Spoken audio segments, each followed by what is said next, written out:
Copyright in these lectures is either owned by the ANU or a third party who has licensed the ANU to use it. Students may use the recording for personal study only. No lecture may be communicated online, copied or shared without the prior permission of the ANU.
All right, hi everyone.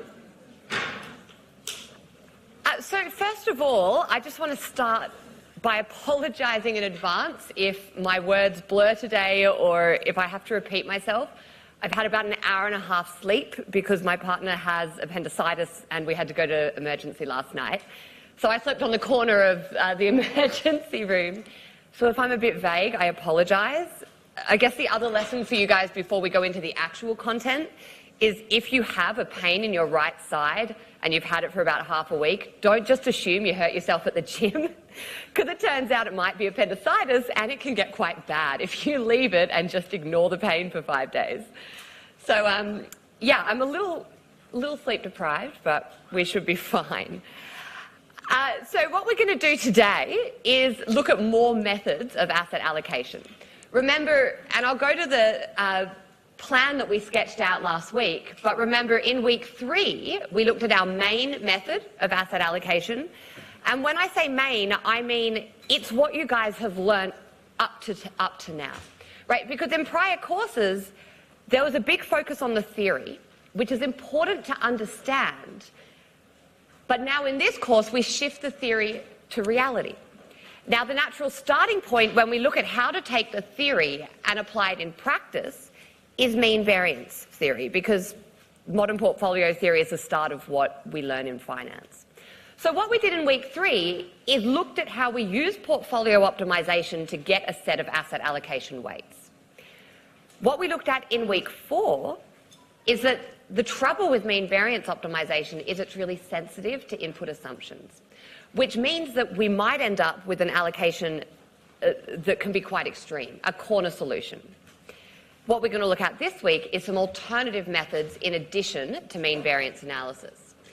Now, some of the things we look at this week you could use instead of mean variance analysis, and some of the things we look at you might choose to use alongside of mean variance analysis.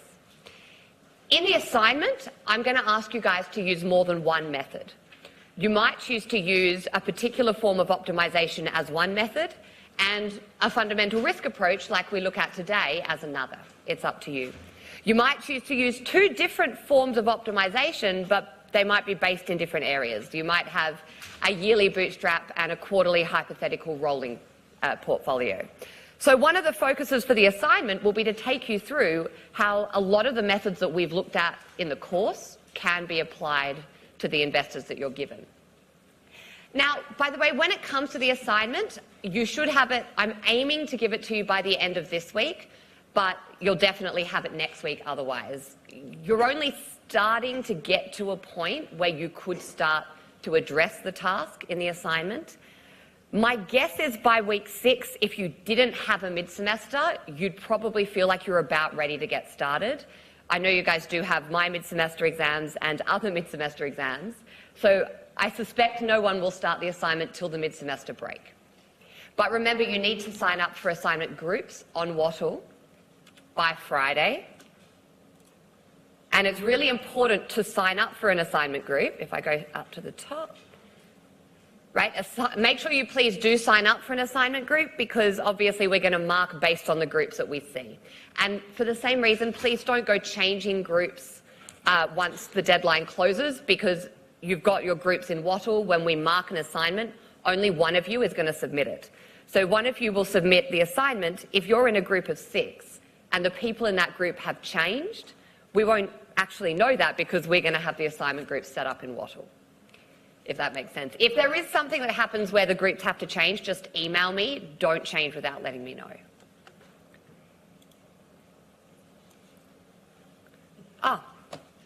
I'm starting already, sorry. What I had meant to do, I didn't realise that it wasn't on the computer screen. Assignment groups, right? This is what you've got to use to sign up for the assignment. I knew I was in trouble when I got my password wrong the first 3 times I tried to log into that computer. All right, so this is what we did together last week in the lecture. Now, by the way, the lecture recording for the first part of last week is really poor. I apologise for that. It's because my lapel mic wasn't working. I had no idea just how important it was. So I will make sure this is always switched on and not muted. The good news is that the recording was really clear by the time it came to the in-depth discussion of the lecture slides. The bad news is, had the recording not worked for the lecture slides, I could have easily taped it again. Unfortunately, what didn't work is us all being here together talking as we sketched this out. So you can hear the words in the recording. It's not very clear for that first part. I apologise. It's the one thing I can't go in my own time and recreate, because it was a discussion, right? I can't sit there and remember what I said and what you said and what I said and what you said.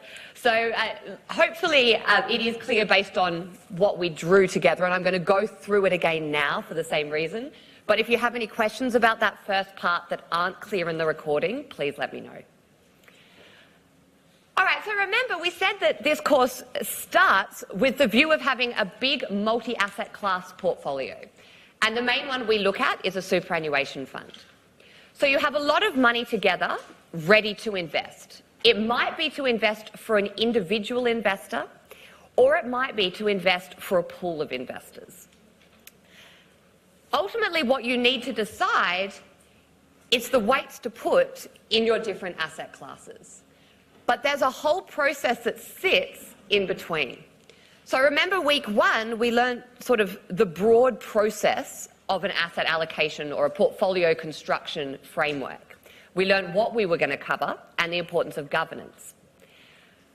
We're going to go back to governance in our final week, but essentially we're going to spend all the weeks in between understanding how to go about forming an asset allocation and implementing that allocation. So remember, in week 2, we said that we can't actually decide on an asset allocation until we understand our investor. Why is that?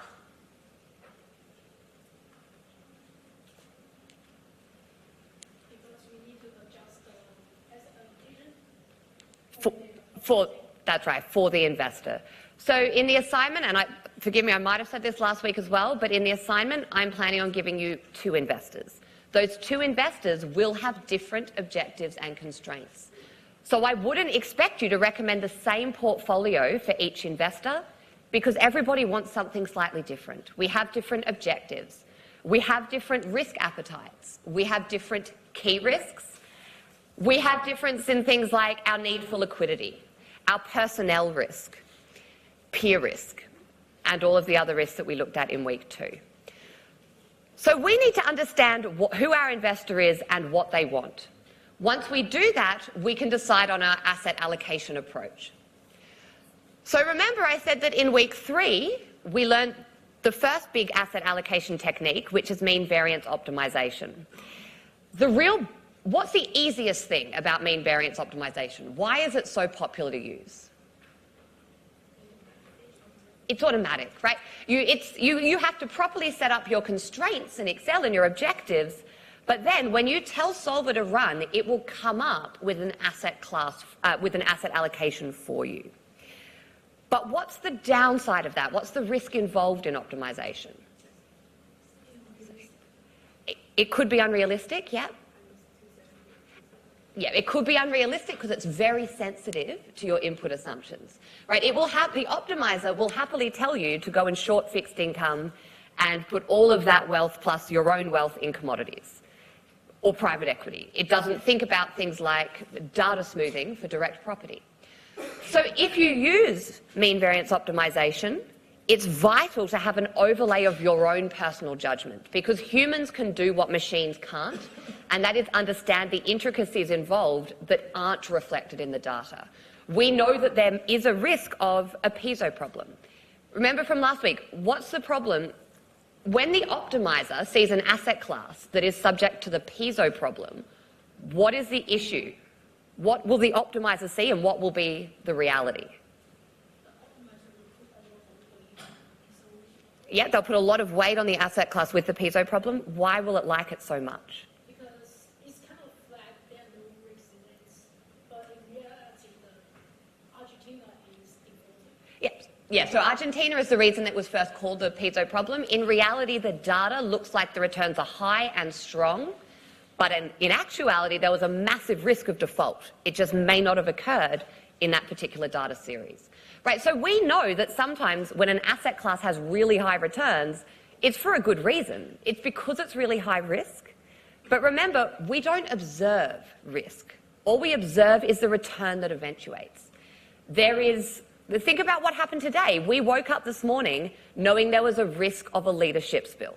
We don't observe that risk. We observed the outcome of the vote, right? So if the event, let's say that a risk to you happened to be a change in leader. The leader didn't change, so the data doesn't reflect it. You can look at the press, you can remember, but if you're just looking at who is the leader in a bit of data, you're not going to see that leadership spill because the outcome wasn't affected, at least at this stage. Does that make sense? So if you look at an asset class with high stable returns, we can ask, is it too good to be true? But the computer can't.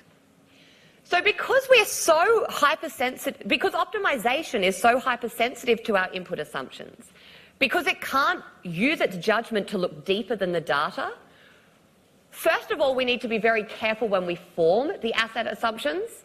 Second of all, we need our overlay of common sense, intuition. We need what we call qualitative analysis. What we're going to look at today is a number of different methods of asset allocation. Some are based on mainly numbers, some are a mix of quantitative and qualitative analysis, and some have pretty much no quantitative modelling whatsoever.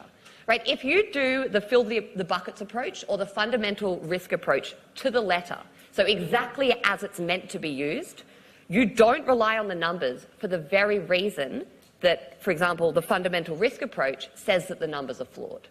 So there are some methods where you don't actually look a lot at the data. You look at your own understanding and reasoning. Or at least you look at the data, but you do the analysis yourself. You are the machine in some of these methods. After this week, we're going to wrap up our view of the different asset allocation methods.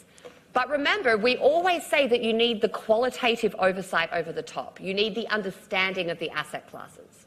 So once we know our different asset allocation methods, the focus of the next few weeks is deepening our understanding of the asset classes themselves, because then we will be better at adjusting issues with Solver, or we'll be better at applying something like the fundamental risk approach, because we'll have an understanding of how, for example, the different asset classes are affected by inflation. Right, so after today, we look at deepening our view on each of the asset classes, including whether we invest local, global, or in reality, both, and how we go about implementing that, whether or not to hedge our currency risk.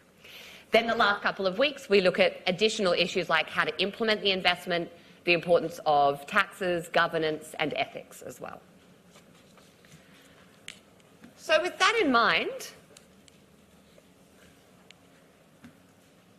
the bulk of today is going to be looking at additional asset allocation methods. We're going to look at 3 in more depth, and 3 I'm going to provide a brief overview of and say if you want to look at it further, you can look at it in the assignment.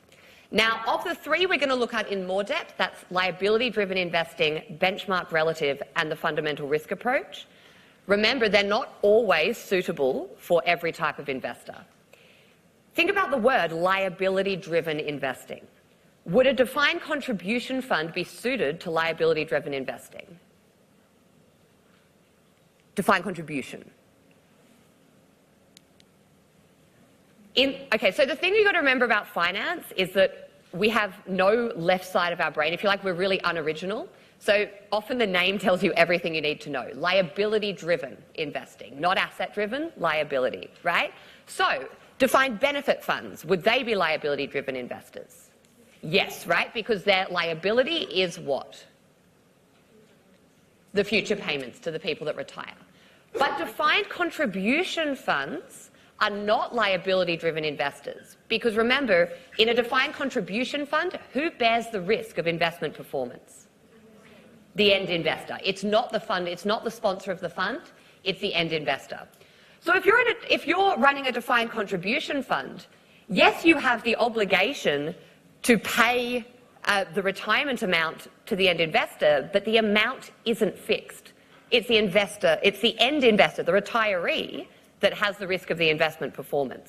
Whatever is in the fund when they retire determines what they have to retire on. But a defined benefit fund has to pay a promised amount. So they're driven by the need to meet that liability. Can anyone tell me another example of a liability-driven investor? Insurance companies. What is the liability there? The claims that they make, right? If you make a claim, if someone makes a claim, the insurance company has to pay that claim. So again, they need to be very careful that they have enough assets to be able to satisfy their fixed contractual, or they're not fixed, but they are contractual obligations. Part of the issue is that they're not fixed ahead of time and that you might not know how big the claim is going to be, which means that you do have this issue of managing surplus risk and trying to make sure you always have enough of your assets to meet your liabilities in an uncertain world. So we're going to look at those two. So we're going to look at liability-driven investing. We're going to look at benchmark relative, which is actually very easy for you guys to learn because I've already introduced the concept to you. Essentially, it's taking advantage of having a benchmark to make your asset allocation more reasonable through optimization. There are other ways to go about a benchmark relative approach, but what we look at is as simple as tying down your tracking error into solver. And we're also going to look at the fundamental risk approach, which we introduced in week 2, and we'll come back to today.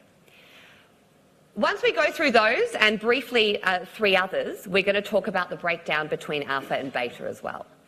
Remember, beta is an amount either in compensation for risk or what you could easily do on your own. Alpha is additional return that can't be achieved by anybody.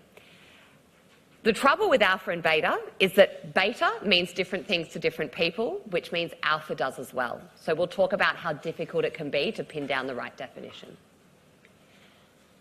So here's the asset allocation methods that we're going to go through today and that we went through in week 3 and 4. So mean variance analysis we've already done. Liability-driven investing and the fundamental risk approach we're looking at properly today, but you've already had your examinable readings on it back in week 2. Remember, I said in week 2 that I wanted to give you some of the readings early when hopefully back then your workload was relatively light. I'm guessing nobody's workload is light by now. You've all got mid-semesters, probably some assignments already. So hopefully now you can breathe a bit of a sigh of relief because your examinable readings should already be done. But just remember what you look at today in the lecture and tomorrow in the workshop, tie it back to those 2 examinable readings to create a more complete picture of the topics. Now, the fundamental risk approach, if you decide to do it in your assignment, you've already done the examinable reading, but there's a supplementary reading this week that goes through it in more detail. It's not examinable, it's supplementary, but if you want to do it in the assignment, I recommend that you do that reading as well as the reading in week 2. These last three, fill the buckets, two-stage and dynamic strategies, they're all based on supplementary readings. So for the purpose of the exam, you only need to understand as much as we discuss in class about these last three approaches. If you choose to apply any of them in the assignment, obviously then you'd want to go into the supplementary readings in greater depth.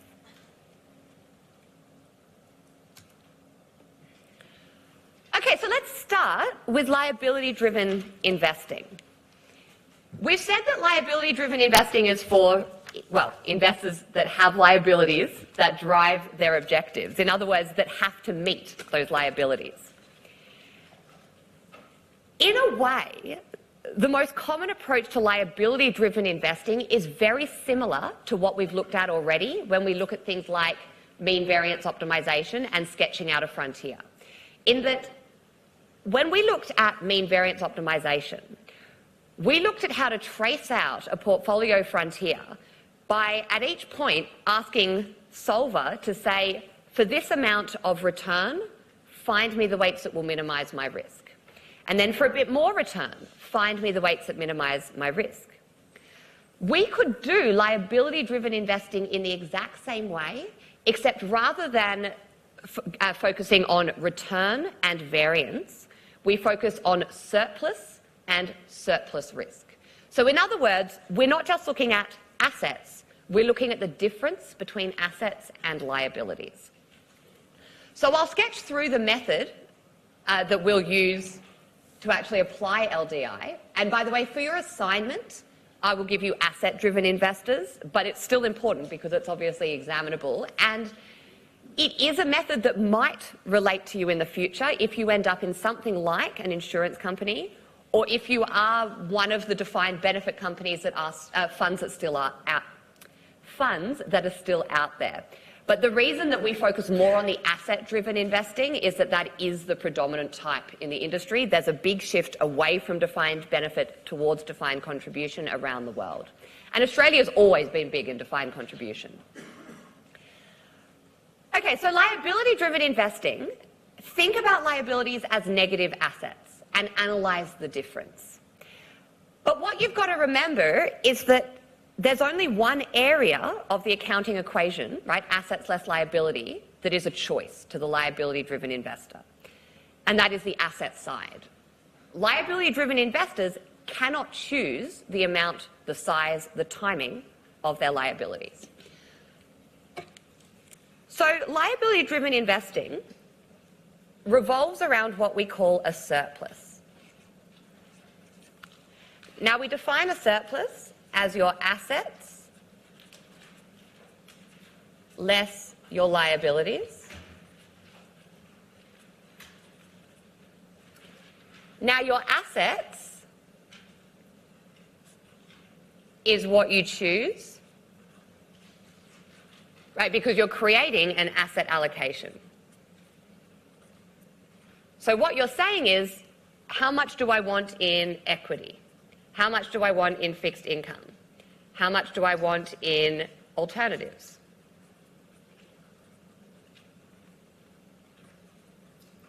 How much do I want in cash? So if you ignore the liability side, that's exactly the same as the problem that we've been looking at in the weeks leading up to now. Where the difference comes in is you're not just looking at your assets in terms of how much do I want, how much risk am I willing to bear, and not what outflows will I have per se. You're now saying, I have actual contractual obligations I need to meet. If I don't meet them, I'm at risk of bankruptcy, right? So suddenly we have a really serious emphasis on making sure that we have enough assets to meet the liabilities, because liabilities are not a choice.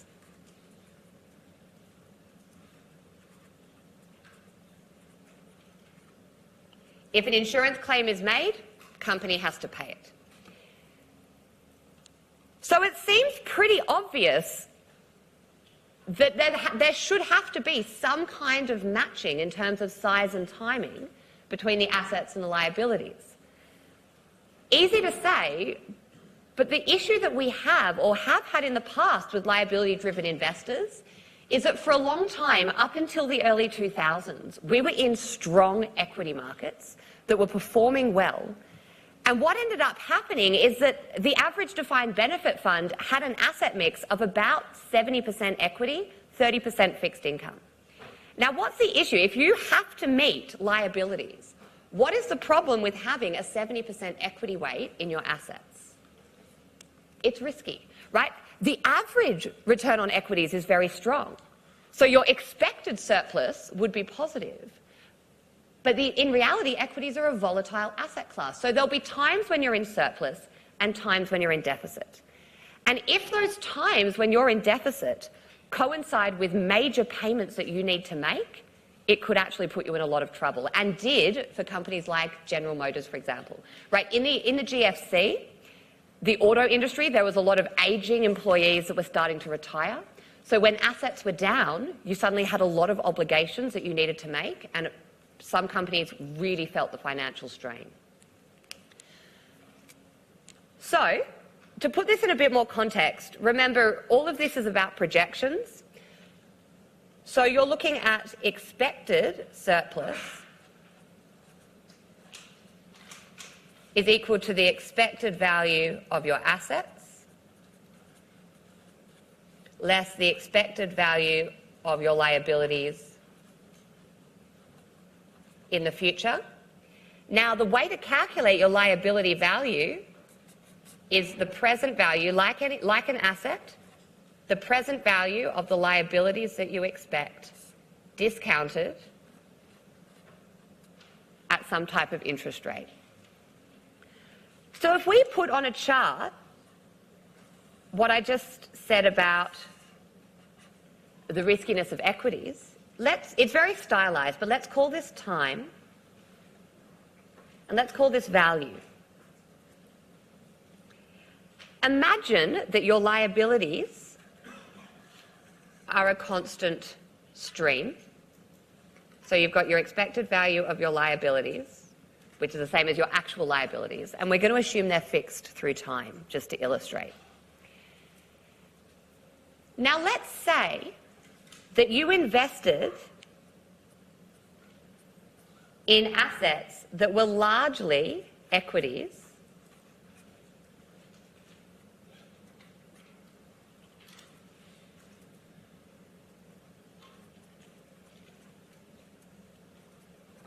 and as a result, because you're investing in equities, they have a high expected value, higher than fixed income. So what you end up with is a positive expected surplus. So the expected surplus is greater than zero. The trouble is, in reality, through time, equity markets go through cycles. They're volatile. They fluctuate. So there'll be times when you're in surplus, but there'll be other times when you're in deficit. It's obviously not going to be as smooth as this. It's going to be much noisier. But you can see that even though you have an expected surplus,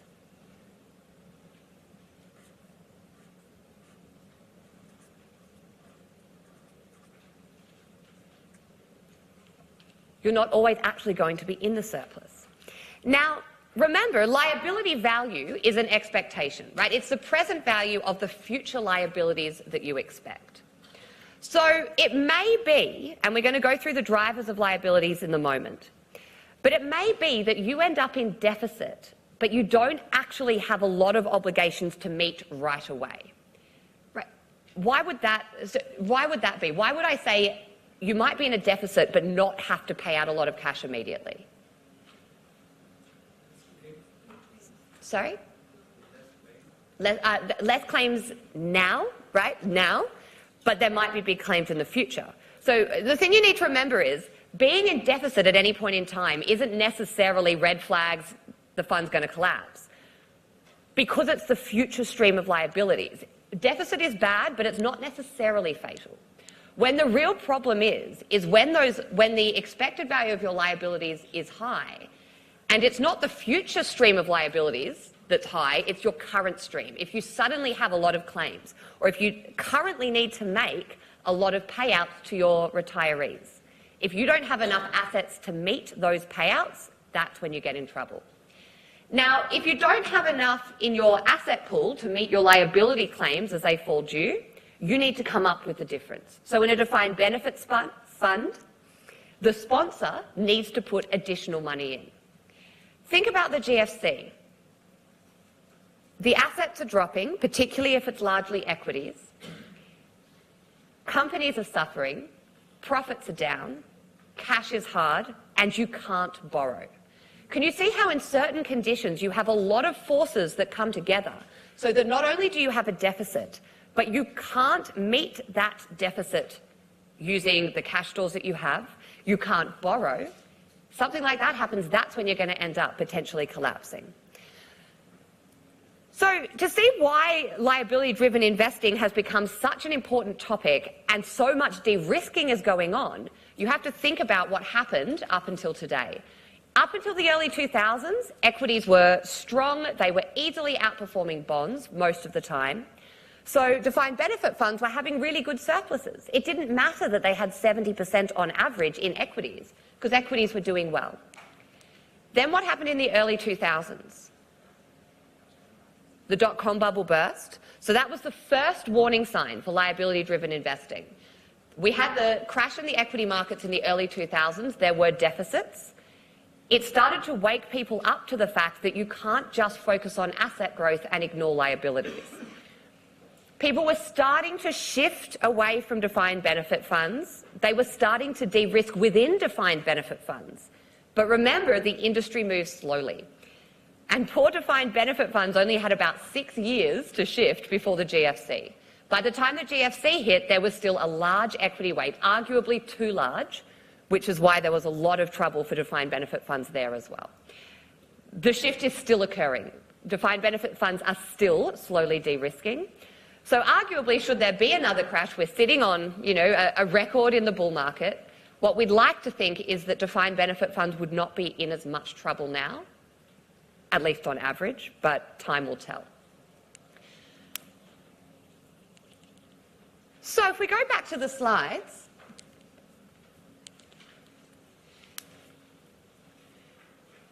the trade-off that comes with liability-driven investing is between surplus risk and expected return. Think about, let's say that you guys are running a defined benefit fund. Let's start with, I've said all costs, let's start just by focusing on expected return. You want to maximise your surplus. You've put in $1 billion and you're looking at how to invest that $1 billion to come up with as high a surplus as possible. What you guys have told me and what I've said as well is that obviously if you want to get that high return, there's an incentive to invest in equities, right? If you want to maximise the expected value of your surplus, you're leaning towards a high equity weight because the return on equities is higher than the return on fixed income. What comes with that, though, is surplus risk. Remember, and surplus risk is the volatility through time of the size of your surplus. If you have high surplus risk, sometimes you'll be in surplus, other times you'll be in deficit. And you don't want those times to come when you don't have the cash to meet a large outflow of liabilities. So that's a trade-off. You go more to equities, you have a higher expected surplus on average, but a higher surplus risk. You stick within fixed income, you have a lower expected surplus because it's a safer asset, but you also have lower surplus risk. And theoretically, if you could pick a fixed income instrument that essentially matches your liabilities, you could end up with no surplus, but no surplus risk either. And that's what the method I'm going to talk about with liability-driven investing does. It tries to find the lowest possible risk position, then ask how much surplus risk you're willing to take on. Okay, so the way we tend to talk about surplus is assets less liabilities. Obviously, positive, you're in surplus, negative, you're in deficit. You could also read a reference to the funding ratio. It's exactly the same principle, except it's assets divided by liabilities. So if you're in surplus, what is your funding ratio going to be greater than? 1. If you're in deficit, it will be less than 1. Will it ever be negative? unlikely, right? I don't know. It's pretty scary what might be going on in the accounting equation that you're actually going to have a negative value for either of those. So, okay, so funding ratio will start at 0. You're in deficit if it's less than 1. You're in surplus if it's positive 1. It doesn't matter whether you want to analyze your funding ratio or your deficit surplus equate. Both of these formulas will end up producing a similar result. Okay, so how do you want to go about implementing liability-driven investing? This approach, and I'm going to go into more detail in the next slide, hopefully you'll see it's really similar to the argument we follow when we look at normal asset-driven mean variance optimization.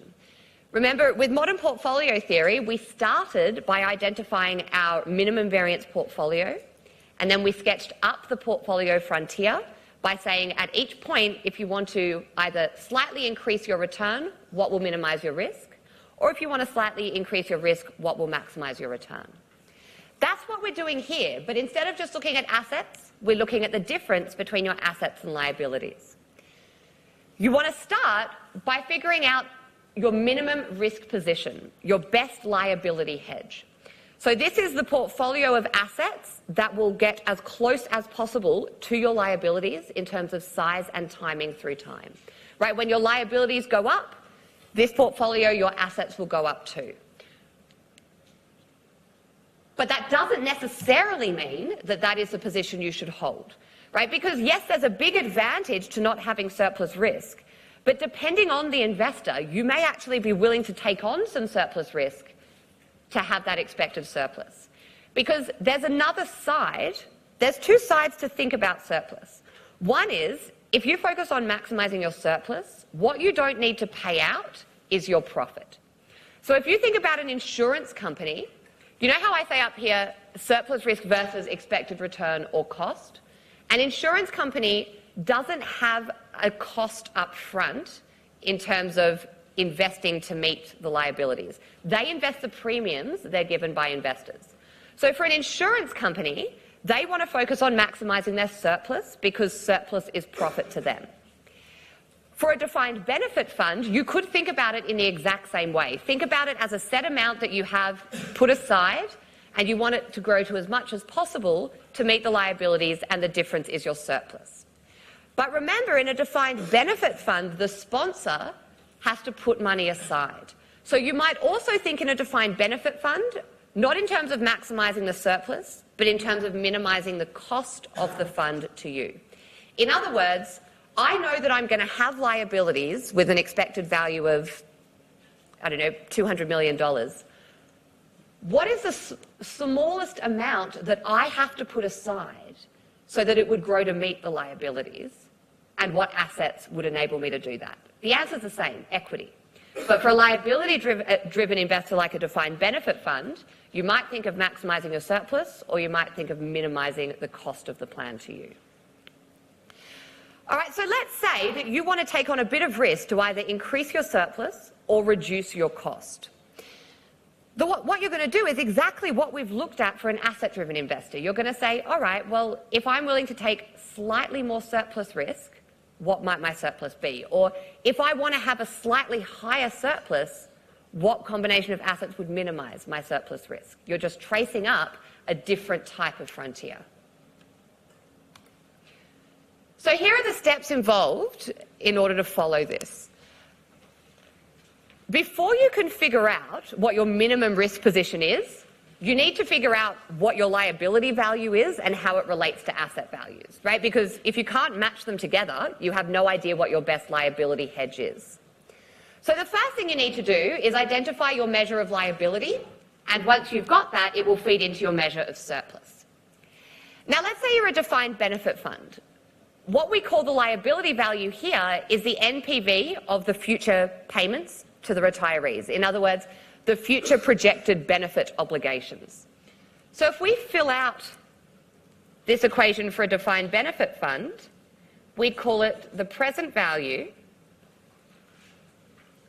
of the projected benefit obligations for each period, discounted by a discount rate that is usually, not always, but usually some kind of interest rate.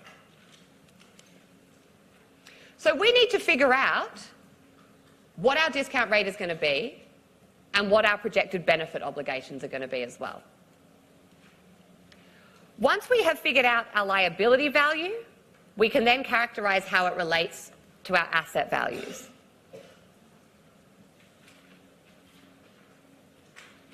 Now, there are a few different ways to go about this.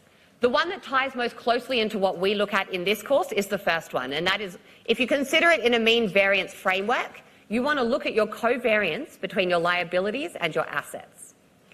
Now, it's really important to be careful here because when you're going to do this first one, you have an absolute shift in the way you treat covariance. When you're looking at finding a good asset portfolio, forget liabilities for a second. When you're trying to find a sensible asset allocation, you will look at covariance. Modern portfolio theory tells you to do it. When you look at covariance between assets, are you seeking assets with a high or low covariance? Low, because that's diversification. Now shift your thinking. You're looking at comparing your asset value and your liability value. You're trying to find an asset portfolio that best matches your liabilities. So when you use covariance in this framework, are you looking at assets that have a high or a low covariance with your liabilities? High, okay? So if you get a question like that in the exam, or if you're setting something ever up like that in Excel, you won't need to for the assignment, but you will if you end up in liability-driven investing. What you're trying to do here, when you're looking at matching, is maximising covariance between your assets and your liabilities, not minimising. The portfolio with the highest possible covariance between your liabilities and your assets is your minimum risk position. Then steps 3, 4, and 5, you start to sketch out the risk-return trade-off. Two other potential ways to characterise asset and liability relations. One is based on duration. We don't look at that a lot in this course. You may have looked at duration a bit in investments, but essentially what you're trying to do is say, what is the duration of my liabilities? And then you want to look for assets that have a similar duration. So if you have a long-tail insurance fund, so your payouts are likely to be far in the future, something like life insurance, you're going to be looking at assets with a longer duration. If you're looking at insurance for automobile accidents, you're going to have a short-tail insurance fund and look at shorter duration assets. Or you might look at an economic or factor-based model. So, for example, you might look at your liabilities and say that the key exposures of these liabilities are interest rates and inflation, which is very much the case in a defined benefit fund, and I'll come back to that next slide. So if you know that two key exposures are interest rates and inflation, you will look for assets that have similar exposures and therefore provide a useful hedge against your liabilities. Whatever method you use, you're going to use it to find your lowest risk position. And remember, that is minimising your surplus risk, not just the volatility of your assets. Once you know your minimum risk position, you're going to start to sketch out the liability form of the liability-driven investing form of the frontier. So you say, all right, I know what the best hedge of my liabilities are. If I want to take on a little bit of surplus risk, if I'm willing to do that, how much surplus might I get? So let's assume that your minimum risk position has 0 surplus. You might say, all right, if I wanted a surplus of 0.5% per year, what is the best combination of assets to minimise my surplus volatility or my probability of shortfall, given that I want a surplus of 0.5% per year? And then you say, all right, well, what if I wanted a surplus of 1% a year? What combination of assets will minimise my surplus risk, my surplus volatility, or my probability of shortfall, and so on. So see how similar it is to your asset-based mean variance optimisation. It's just that you're now focusing on matching the liability and asset values. And then, just like you did when you looked at mean variance optimisation and you sketched out a frontier, the next step is to figure out the right portfolio for you, given your objectives and preferences. Some funds will be happy to take on surplus risk to get that expected surplus, others won't. And it will come back to things like, are you likely to have enough cash in your company as a sponsor to actually meet the obligation? It's going to depend on the company themselves and their risk appetite. So remember we said that the first step is to identify the measure of liability value. So the important next, to do that, the first thing you need to do is figure out what the key drivers of that liability value is. If you have a look at the equation here, essentially what's going to drive the expected value of your liabilities is the numerator and the denominator. So it's going to be drivers of your interest rate, your discount rate, and drivers of your projected benefit obligations. Now, if you want to maximize your surplus, you obviously want to minimize your liabilities, right? All else equal. If you're looking to minimize your liabilities, would you rather have a higher or a lower discount rate? Higher, right? Because the higher discount rate, if the discount rate's going up, the liability value is going down because it's on the denominator. So the first thing to consider is the higher your discount rate is, the higher your expected surplus is going to be, at least on paper. Now, you might think it makes sense that every fund will have a similar discount rate. Unfortunately, that isn't the case. The approaches vary quite a bit across the different jurisdictions. They're typically tied to bond yields, but the type of yield will often differ. For example, some funds will use your investment-grade corporate bonds, others will use your treasury bonds. Now, in most cases, would you expect your corporate bond rate to be above or below your treasury bond rate? Above. So if you're using a corporate bond to discount your liabilities, that is likely to lead to a lower expected value of your liabilities and therefore a higher expected surplus. But it can actually get more extreme, and it's not necessarily a good thing. And that is that if you are a US public sector fund, you can use a discount rate that isn't specifically a type of bond. It's actually the return on your assets. So let's think about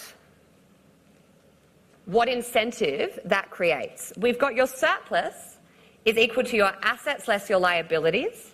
To increase your surplus, you can increase your assets, decrease your liabilities, or both.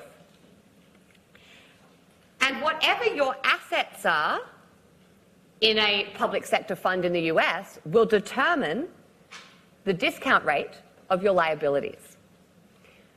So we've said that the higher your discount rate, the lower your liability value, and therefore the higher your expected surplus.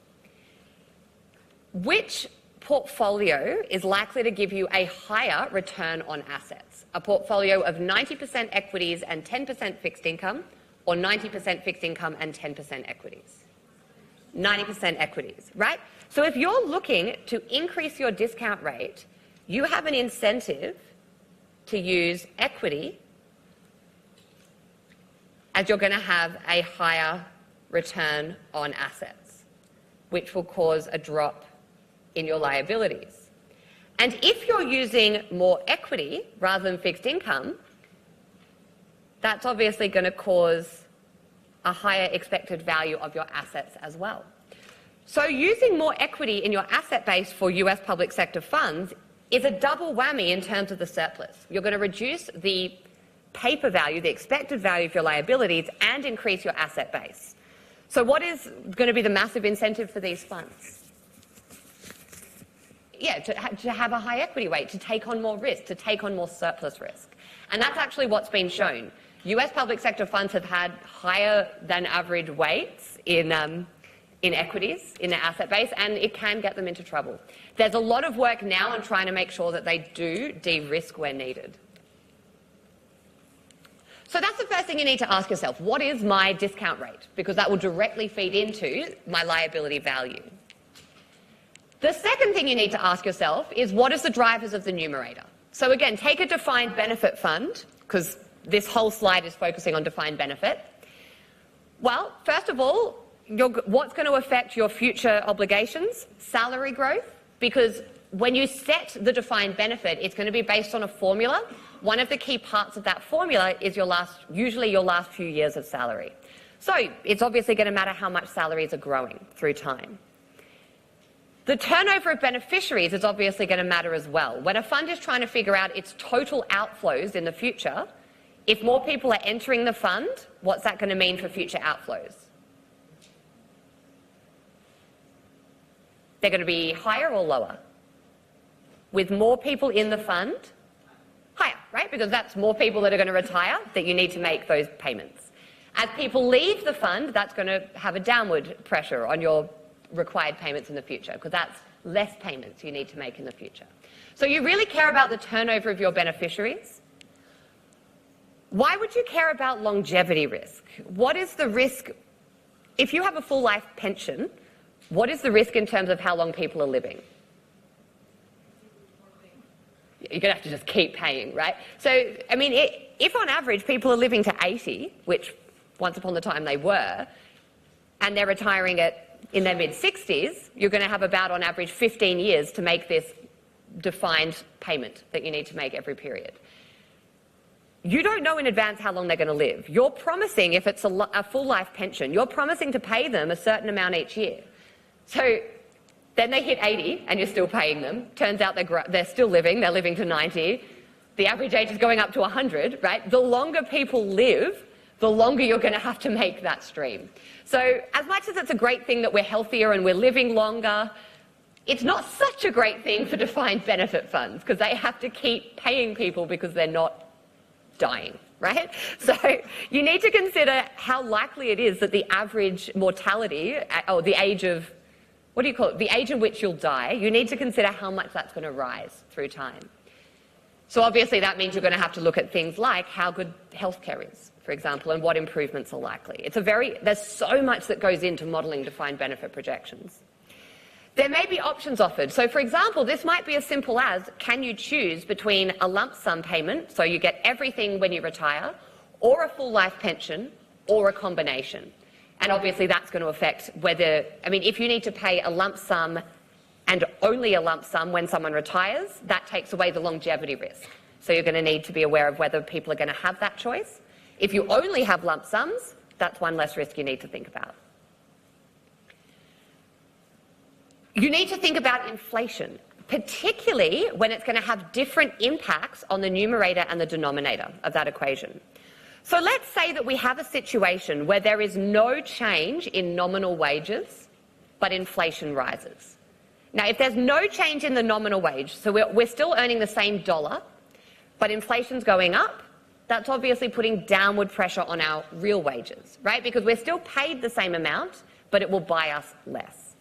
Now, that's going to have a different effect on the top and bottom of the equation. I'll just write that a bit bigger. So remember, expected value of your liabilities is your future projected benefit obligations discounted back each period. Now, let's say that nominal wages are unaffected, so they're constant, because nominal wages are approximately equal to real wages plus inflation. Let's say inflation goes up, it is offset by a drop in the real wage, so nominal wage doesn't change.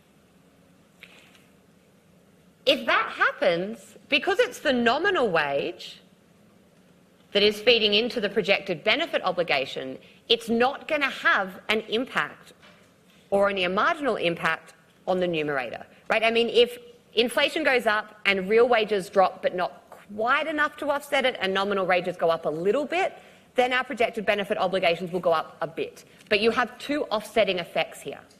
So you're not having a big impact on the numerator. Let's say that the denominator is bond yields.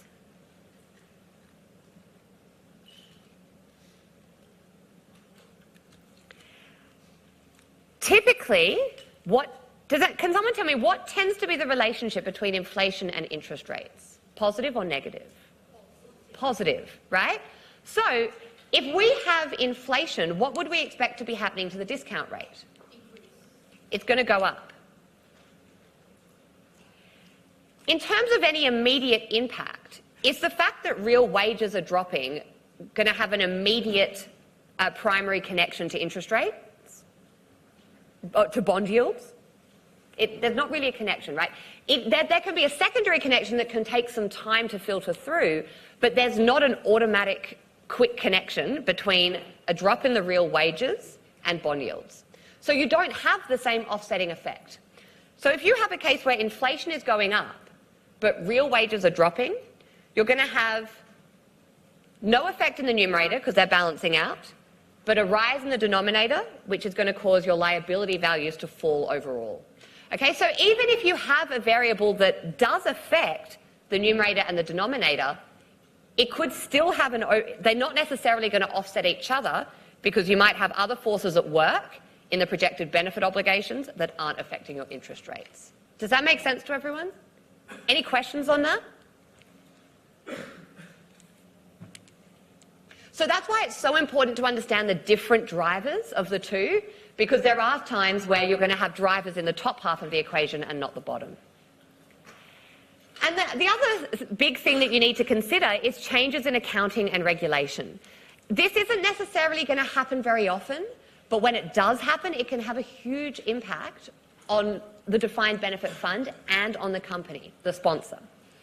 The big case in Australia is AASB 119. This happened in the year 2000. Now, prior to the year 2000, let's say that you're a company that sponsors a defined benefit fund for your employees.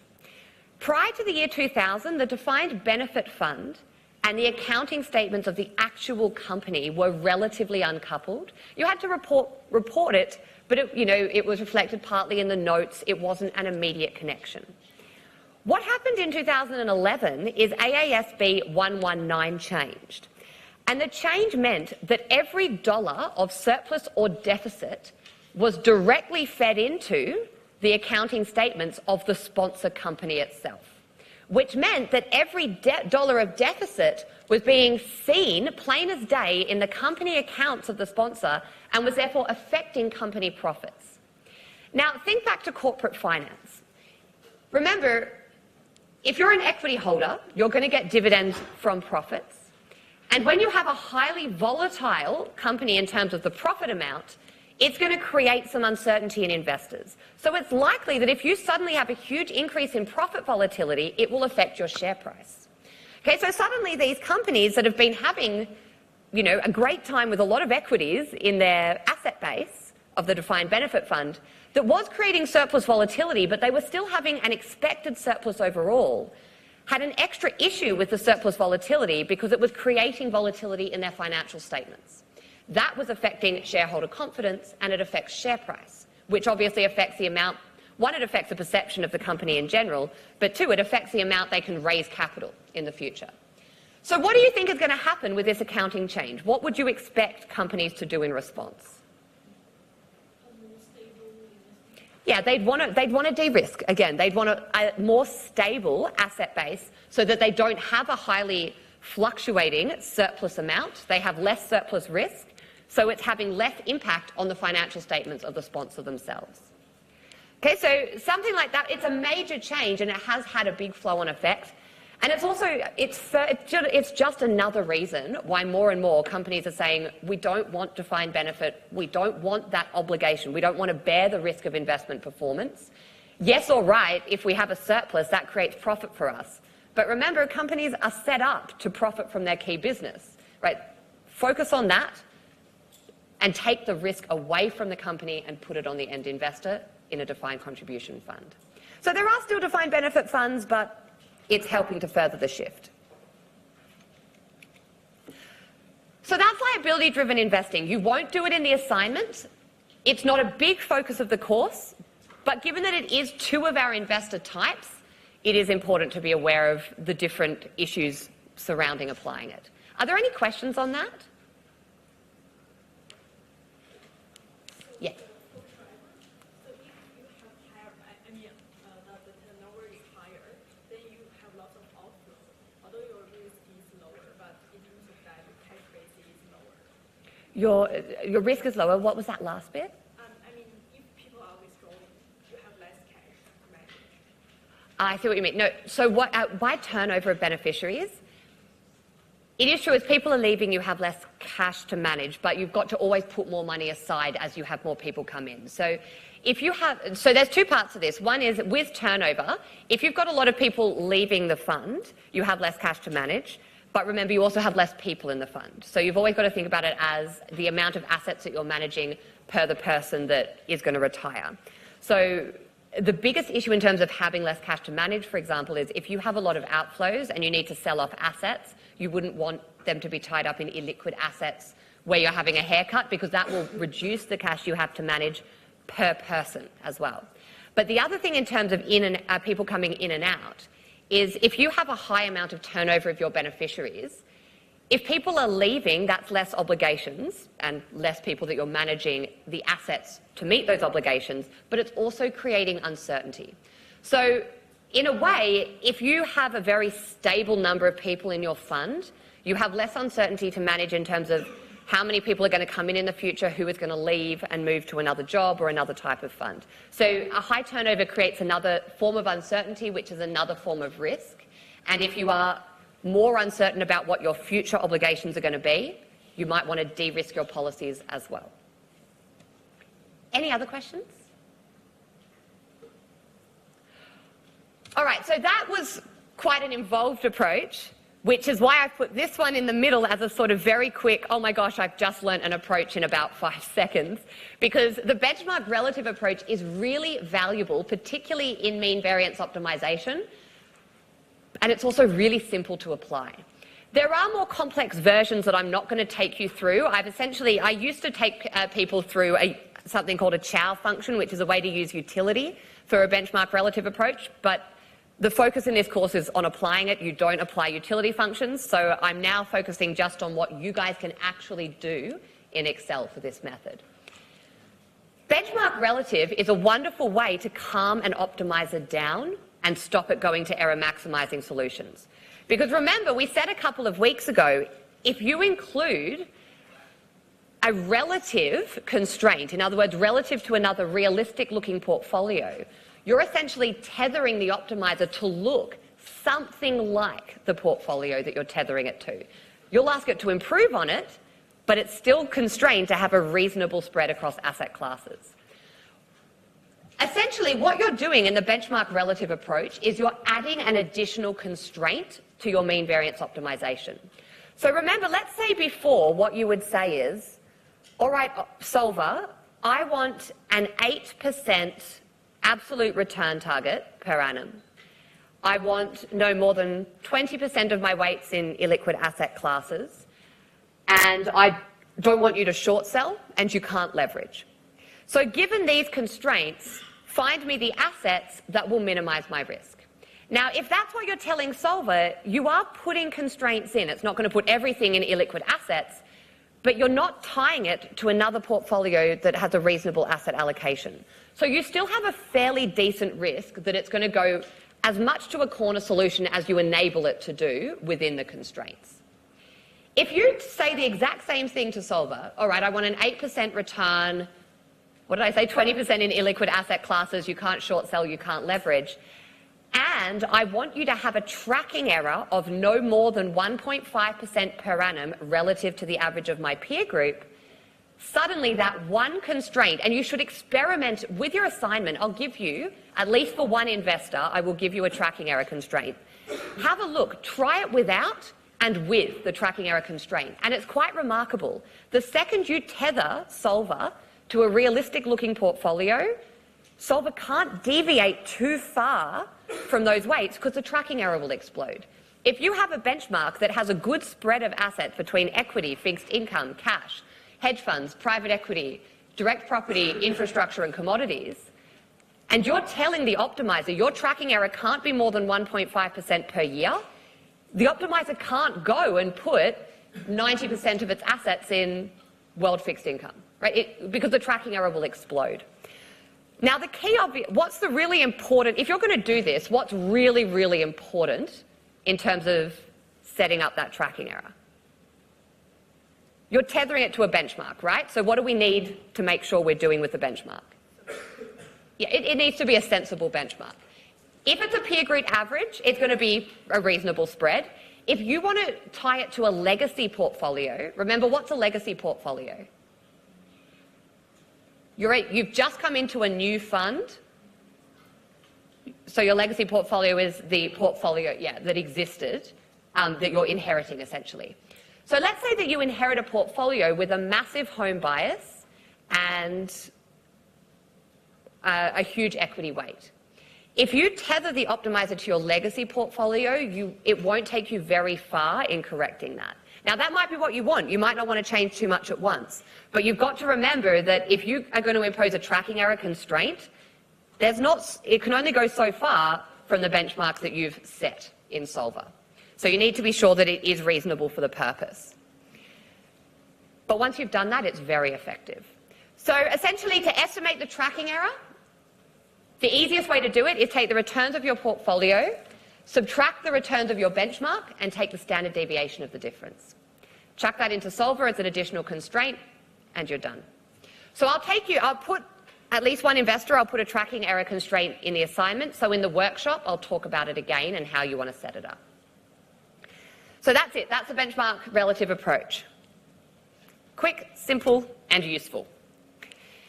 So far, those two approaches have been relatively quantitative. You have common sense overlying them, but they are using the numbers to a large extent.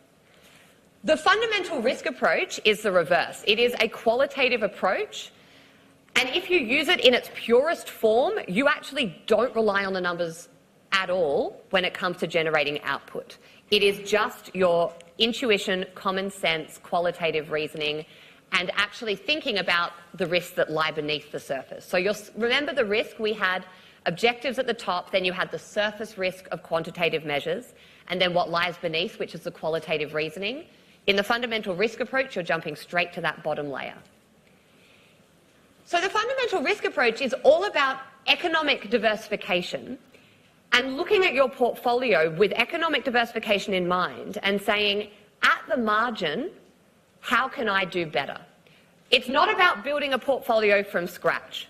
The fundamental risk approach assumes that you're coming in with a portfolio, and then you're saying, all right, well, if this is what I'm starting with, let me use my economic reasoning to think of changes that will diversify away fundamental risks that the portfolio is exposed to.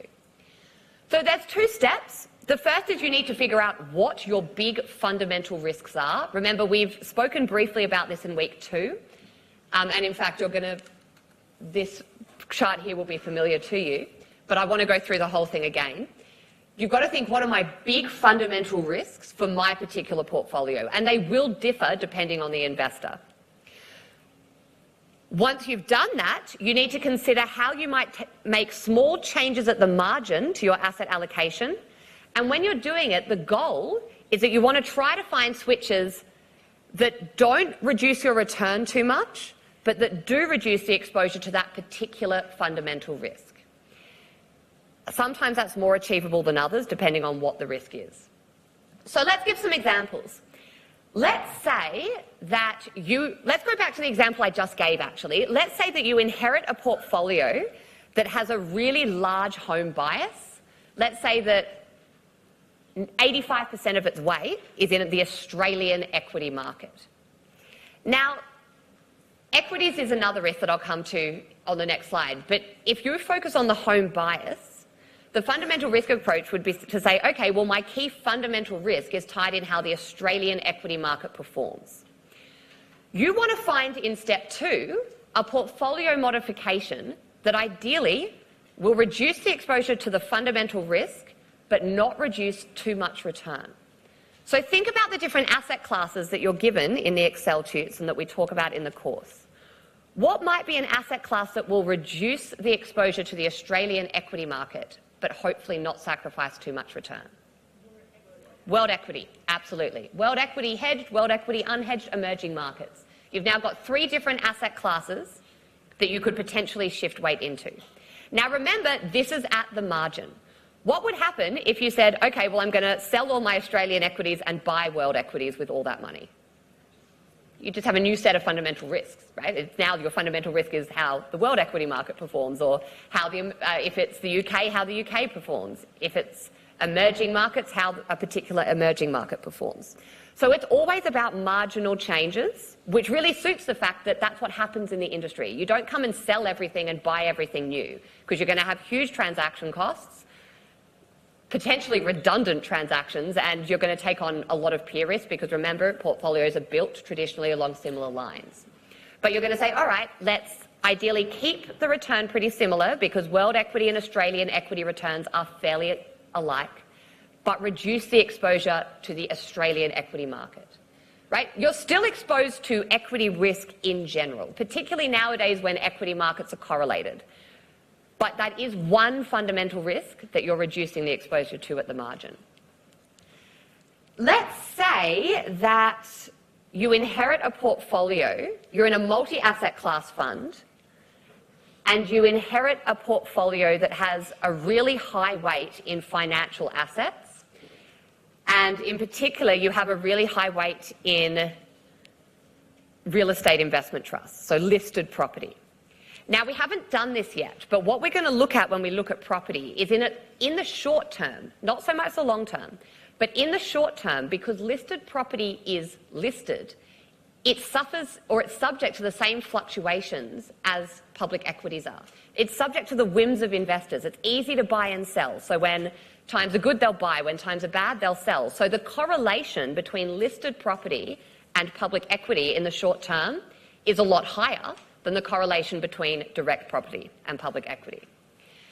Now, you might think that with property, with it being a real asset technically, you might think you've got a good inflation hedge. But because it's listed in the short term, you actually have less of a good inflation hedge, because it's subject to the fluctuations of the equity markets, and financial assets do a lot worse than real assets in times of high inflation. Okay, so you've got a large equity weight, a large fixed income weight, not inflation-linked bonds, right? Nominal fixed income, and you've got a little bit of money in a real asset, but it's listed property. So it still has essentially, it still suffers in times of inflation.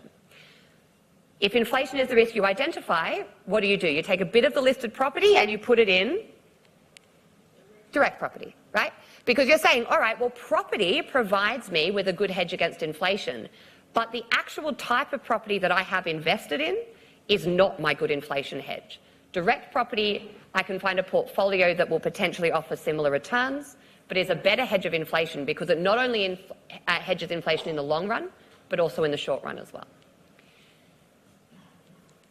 Now, these are all specific examples that, let's face it, I've chosen because there are alternatives that have a similar level of return.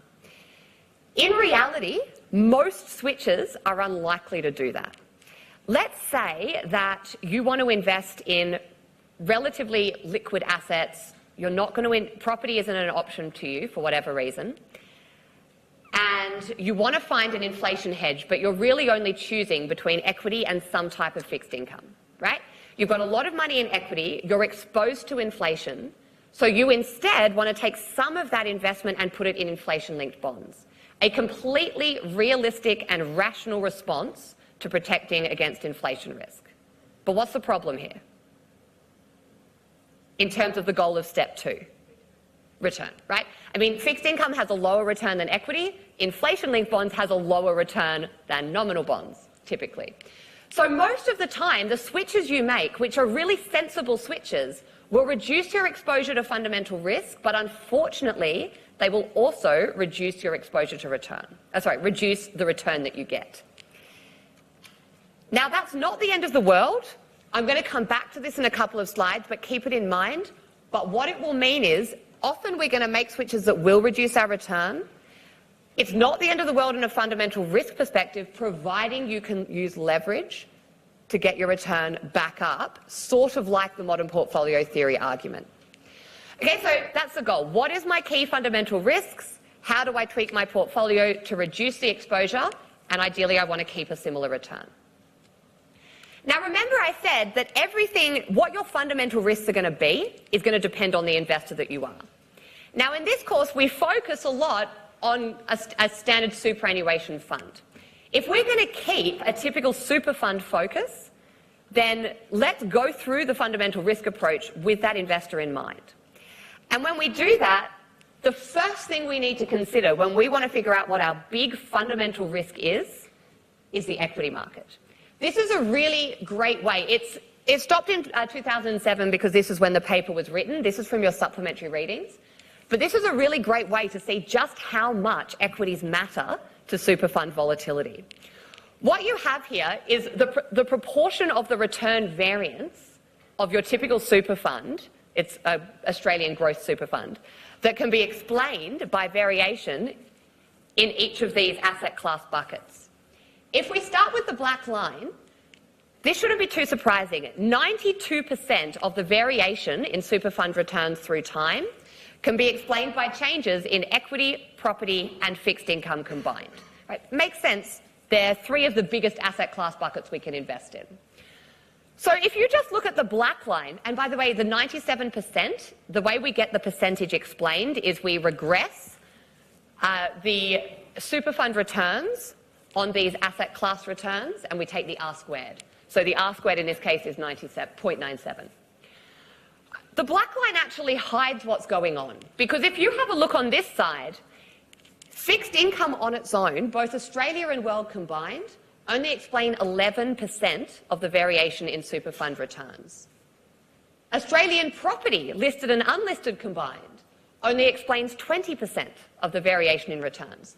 So these are not big fundamental risks for the typical Australian super fund. Now have a look at the orange. Equities overall explain 93% of the variation in returns. Australian equities alone, forget world, Australian equities explain 82% of the variation in their returns. World equities is a bit less, 64%. By the way, obviously these don't add up because of the correlations between the asset classes, but world equities only explain 64%. That's in part because there is a big home bias in Australian super funds, so Australian equities are the biggest slice of the fund. Okay, so what this means is that from a fundamental risk context, essentially there should be this big, massive warning sign above the Australian equity market, because risks to the Australian equity market are going to mean risks to these portfolios. So that's the first thing. You want to say, well, what are my big exposures to my returns? And then you want to start teasing out the drivers of those exposures. So when we look next week at the drivers of equity returns, link it back in to something like the fundamental risk approach, because they're the drivers of your fundamental risks. But we'll go through a few of the main ones now. We've spoken about this in lecture 2, but the first thing we say in the fundamental risk approach is that we have 3 what it calls macroeconomic mega risks, and that is the risk of the economy, the risk of changes in the income share, and the risk of changes in valuation, which is driven, one of the big drivers of that is inflation. So, for example, risk number 1 is, think about it, I said I think in week 2, think about the economy as a pie. The bigger the pie, the bigger the economy. Right, so risk number 1 is essentially the part that you can't diversify away. It's the risk of changes in the income available from all parts of the economy combined. So when the economy is doing well, the total income in the economy is larger. When the economy is doing poorly, total income in the economy is lower. Really hard to diversify that away. We already know that from Foundations of Finance. But where we can start to have an impact from a fundamental risk perspective is this second risk, the income share shift. Remember, if you've got a pie that is the economy, the second risk is changes in the size of the slices. Because in this total economy, some of the income is going to go to workers as wages, some to the government through taxes, some to housing via rents, some to companies via profits, some to fixed income via interest, and so on. Now, remember, think back to risk 1. When the economy is down, 10,000 steps. When the economy is down, wages are lower, or people are getting laid off. So there's less money to spend on rents, so housing is lower. There's less money to spend on goods and services, so company profits are lower. And fixed income tends to suffer. The government tends to drop interest rates to try to stimulate the economy, but of course that means that the yield available is lower as well. Okay, so the economic risk overall is hard to diversify away. But there are things that can happen that will change the size of how that income is broken up. Can anyone remember the example I gave in week 2? Wages. Yeah, that's exactly it. Right, remember, and it did happen big time in the 70s, wages are paid before company profits are realised. So what can happen is if you have a big expansion in the wage share, but the total economy stays the same, it's going to squeeze out the profit share, right? Because essentially a company is producing revenue, paying its expenses, including wages, the revenue staying the same, wages are going up, so expenses are going up, which leaves less available for profit, which leaves less available to distribute to shareholders. So if you're exposed to the profit share because you've invested in equities, but not to the wage share because you can't really invest in people per se, then if the wage share expands, you're going to be hurt because your slice of the pie has reduced. The fundamental risk approach says, all right, well, is there any indirect way of gaining an exposure to the wage share even though I'm a super fund? And can anyone remember what one way of doing that is? Houses, investing in housing, property, right? Because remember what we said, when wages are higher, people have more money to spend on rent, the property market does better as well. They have more money to build, construction's going well. So you can essentially find indirect ways to get exposure to certain slices by investing in other slices. So if you're a big super fund, if you're worried about the profit share, take some of the money out of your equities and put it into property. And if you choose the right property, that is one of the cases where you can do that and not sacrifice too much return as well. It also helps to get rid of some of your inflation risks. So some of these switches will help multiple risks at once. And the third risk is the risk essentially of if you take your one slice of pie, how much can you go and sell that slice of pie for in the market? So that might be driven by, for example, rising discount rates in times of higher risk aversion. And another big one is it can be driven by inflation. Remember, inflation is typically positive for real assets like commodities, direct property, but bad for financial assets like equities and fixed income. And obviously I'm not including inflation-linked bonds in that. Inflation-linked bonds do well when inflation's high. So they're the first 3 things you might want to think about. You might also want to think about illiquidity. Do I have too much weight in illiquid assets? And is that really going to matter for me? Because, for example, I'm a super fund with member investment choice and I might have a large amount of redemptions, so I need to sell off assets to give investors their money back. That might be the reverse of the switch I said before. I might have all of my property weight in direct property, but I'm concerned about illiquidity risk, and I might want to bring a bit into listed property because it's easier for me to actually redeem that amount to sell off the investment. You might care about structural or systemic risk. So, for example, you might have a lot of investment in a company where there's a high political risk, and so it might be that there's a big threat of nationalisation. And you might have a large home bias, like in the example I gave before. Now remember, we're going to talk about it when we talk about equities, there are reasons why you might want a higher weight in equities, and a big one in Australia is that we're a dividend imputation system and we can get franking credits. But even with franking credits, it does seem like historically home bias has been a little bit too hard to justify. So it is a common issue with a standard superannuation portfolio. So you've figured out your switch. The next thing to do is decide how you're going to go about it, keeping in mind that a crucial part of that second step is that you don't want your switches to sacrifice too much return. The last thing we're going to look at for this approach is the importance of using leverage to apply it effectively if you want to maintain a particular return. What we have on the left-hand side is the most basic type of switch for the fundamental risk approach. You've got a particular exposure to a certain fundamental risk. It might be the risk of the Australian market, illiquidity risk, whatever it may be, and you have expected return. You start with an investment in the orange asset that has a high exposure to that particular risk, and that orange asset is one asset in a total portfolio. Your total portfolio is point A, and you can see it is high on that risk exposure. So what you want to do is you want to find a blue asset that has a similar return, much lower risk exposure, so your portfolio shifts across to portfolio B, where you have less exposure to that particular fundamental risk. And remember, obviously that's going to be very difficult with economic risk, but it doesn't mean that it's not doable with something like illiquidity risk.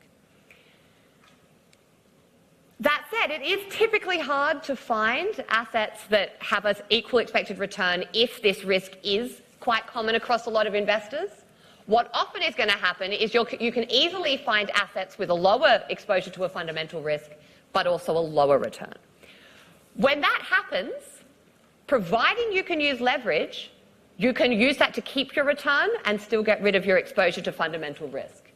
In panel B, we start with portfolio A that includes the orange asset, high return, high risk exposure. We find a grey asset that we tilt some, remember not all, some of our investment into, and in doing so we bring our portfolio down to portfolio C. It is better in terms of its return per unit of risk, but it has both a lower risk and a lower return.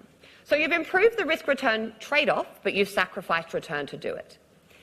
If that's the case, what you can do is borrow money, put that money in the assets that comprise portfolio C again, and shift it up to portfolio D. It has the same return as portfolio A, but a lower exposure to that fundamental risk. That's exactly what we talked about with modern portfolio theory. Remember, in modern portfolio theory, we have, in this case, just standard deviation and expected return. We traced out the efficient frontier. We took our line tangent to the frontier to be your market portfolio. And what we said is, if an investor has a low level of risk aversion, they might want to sit up here. What they'll do is they'll put all of their own money in the market, borrow some more money to shift up the capital market line. What we're saying in the fundamental risk approach is focus on the key risk that's relevant for you, right? So not every investor has the same fundamental risk exposures, but find your fundamental risk. If to diversify away you need to end up in a portfolio with a lower return, use leverage to get your return back up. Now, in the past, that was fairly difficult for a lot of super funds because leverage wasn't always a choice for them. However, nowadays, the restrictions on leverage are starting to ease.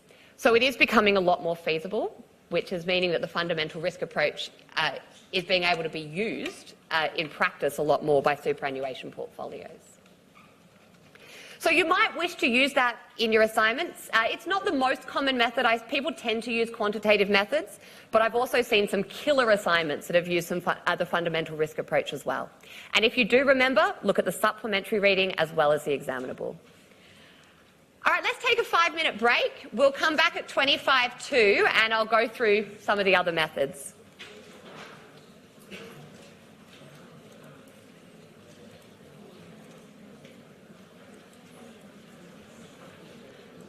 All right, guys, now these next 3 measures, I don't expect you to know these in any depth in terms of the exams. I'm giving them to you to give you an idea of the breadth of methods out there. If any of you do want to use one in the assignment, and some people, for example, might use a 2-stage approach, if you do, then each of these methods are tied to a particular reading that you'd want to go through in depth to apply. And you're welcome to ask me questions on them if you do choose to apply them. But I don't expect you to know them in depth for exams. I just want to sort of say, here are 3 other things broadly that people use. So we'll go through them fairly quickly, but keep in mind that they are options. I don't recommend this first one for the assignment, mainly because you need a lot of knowledge of each asset class and you guys are just starting out. The fill the buckets approach, I've actually mentioned it before. It's conceptual. It doesn't involve quantitative modelling. It involves pure reasoning based on your own knowledge of and understanding of the different asset classes. So you have that pool of money. We actually sketched it out in the diagram of the course. You have a pool of money and you say, all right, well, of my $1 billion, how much do I want to put in equity? How much in fixed income? How much in alternatives?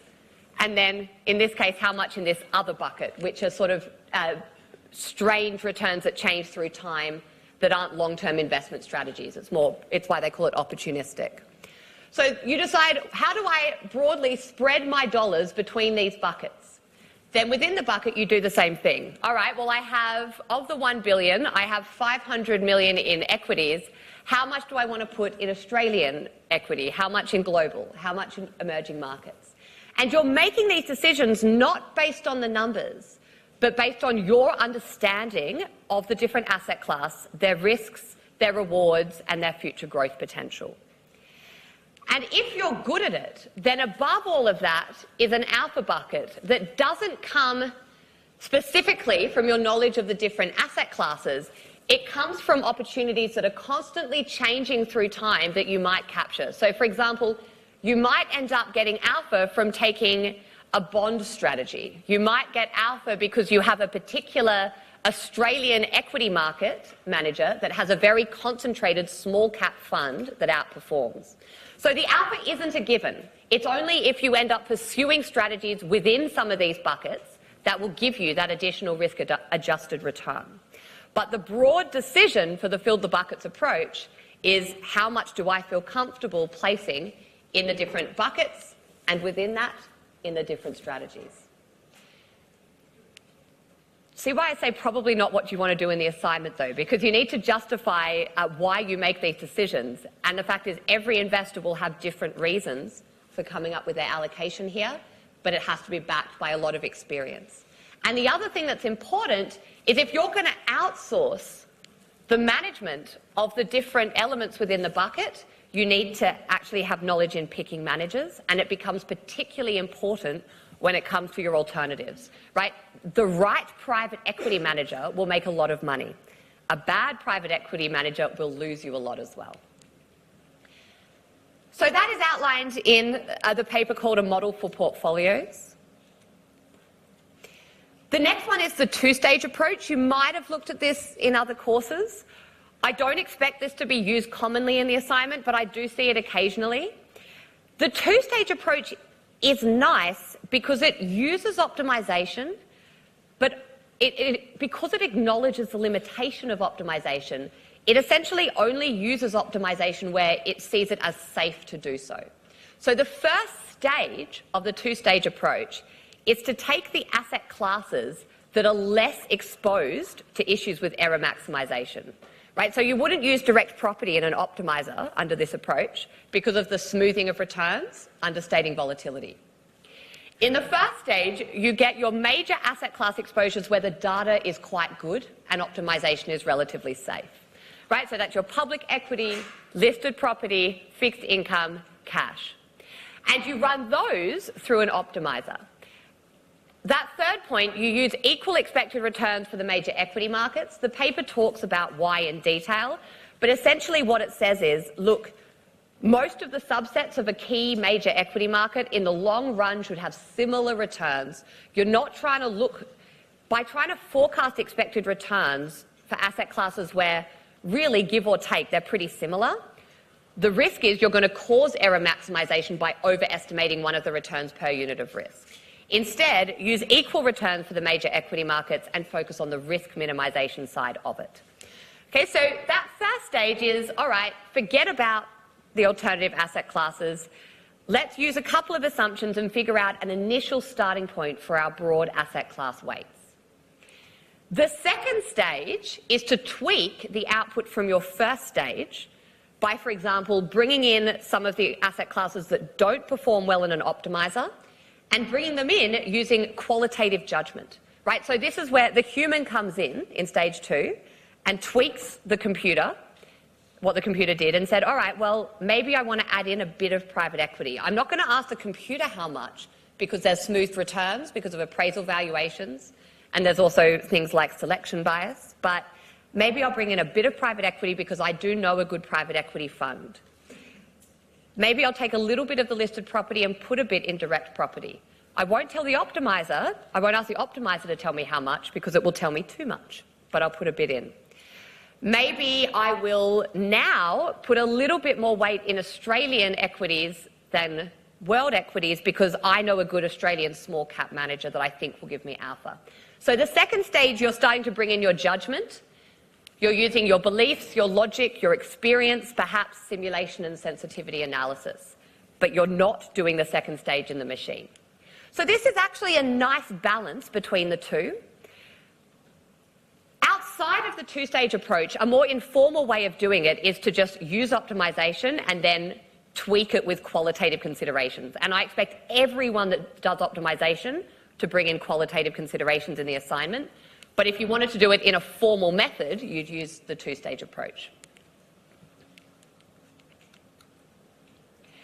Dynamic strategies you already know about because I've told you all about them in the context of life cycle funds. Remember, a dynamic strategy is able to respond to the fact that investors and investment opportunities change through time.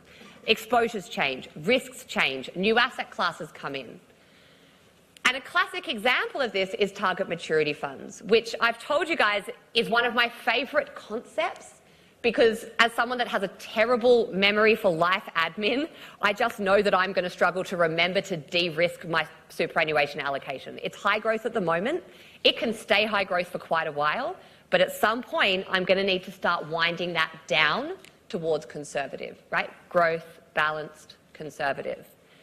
I'm worried I'm going to forget to do that. Life cycle funds does it for you. And that's particularly important for people that don't actually have the underlying knowledge of the right policy as they age, because they don't have experience in the superannuation industry. So you can see here a typical, what they call glide path. When you're in your 20s, you've got a very high stock weight and more risky stocks within that. So more international, more emerging markets, more small caps. As you age, you reduce your stock weight and you tweak your stocks to become more safe. You increase your bond weight. And you can see that most of the change in this glide path starts to happen in about your 40s and then increases quite sharply till your early 60s and then levels off. This is a really wonderful concept. I think it has a lot of potential in the future. What's interesting and what is now updated as of this year is that there's just been a draft report into super by the Productivity Commission, and lifecycle products in Australia, which make up a third of the MySuper offerings, are actually doing badly. They've ended up with less return and pretty similar risk to your other standard portfolios. The reason for this, by the way, is that one of the big reasons, I should say, for it, is see how on this glide path, you're really not making big changes until your 40s. In the MySuper offerings, in the life cycle offerings within MySuper, they're tweaking as soon as your early 30s. In other words, they're de-risking too soon. There's no point being in a large bond allocation in your super if you're not going to retire for 40 years. Okay, so it's important to tweak it, but you go too soon and essentially you've lost your return and you didn't need the reduction in risk yet because it wasn't, remember, it's all about the risk that is a risk to you. Equity market fluctuations in super is not a big risk to you when you're young. It's a big risk to you when you're close to retirement, right? So by shifting too early, you've lost your return and you haven't really affected the risk because you haven't got rid of a key risk to them at the time. Does that make sense? Yeah, so I'm hoping that, I don't think the life cycle will be dropped, even though they are getting a bad rap at the moment. I still think it's a wonderful concept, but the adjustment has to be done reasonably. Okay, so they're 3 example strategies, and they're the type of asset allocation things that you could look at. What I will do for the first half of the workshop, before I then talk about the mid-semester exam, is go through the concepts of alpha and beta. Now, just to get you guys thinking about it before the workshop, let me set it up by saying that until now, you guys have probably just looked at asset pricing models for your beta. You've mainly looked at the CAPM. You started to look at Farmer French and Carhart. Your beta that you guys have learnt theoretically is what you'd consider to be compensation for risk that you can't get rid of, right? And your alpha is any return in addition to the return that is only because of beta. What I'm going to talk about is that, first of all, even within that definition, the amount that's alpha is going to depend on what beta sources you use. But more broadly in the industry, we tend to think about beta not so much about non-diversifiable risk, but about something that you could easily replicate without paying a lot of money for on your own. Okay, so what we're going to say is there are so many different ways to look at beta that we're always talking about achieving alpha, but the fact is, with every different way of defining beta, your alpha is going to change, which makes it very hard to define. Thanks, guys. We'll go through that in the workshop. We'll also go through the mid-semester exam guidance note, and I'll talk about a couple of multiple choice and short answer questions for the past exam as well.